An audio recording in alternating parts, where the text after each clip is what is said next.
the man who outsmarted war by pretending not to understand it. Whenever stories of wartime bravery are told, they often revolve around strength, strategy, and skill with weapons. We imagine soldiers charging into danger, relying on precision, discipline, and physical endurance to survive. But sometimes the most powerful weapon isn't force, it's intelligence used in the most unexpected way.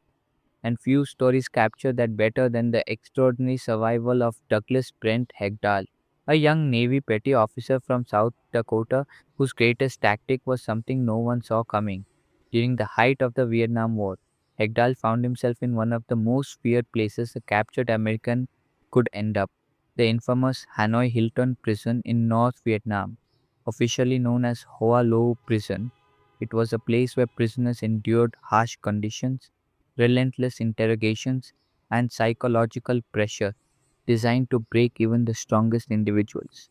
Survival there required more than just toughness, it demanded adaptability.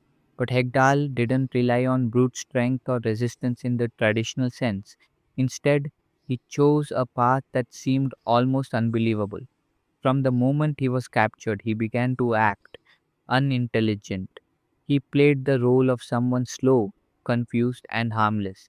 He stumbled over simple tasks, misunderstood instructions, and behaved in ways that made his captors underestimate him completely. It was a risky move. In a place where weakness could be exploited, pretending to be incapable could have backfired. But Hegdal committed fully to the act. Over time, his captors began to believe it. To them, he wasn't a threat. He wasn't someone worth tightly controlling or closely watching. They even gave him a nickname, the incredibly stupid one. And that's exactly what he wanted. Because while he appeared clueless on the surface, behind that act was a sharp, observant mind. Hegdal paid attention to everything names, faces, routines, and details about fellow prisoners. In an environment where communication was limited and dangerous, information became one of the most valuable assets a prisoner could have.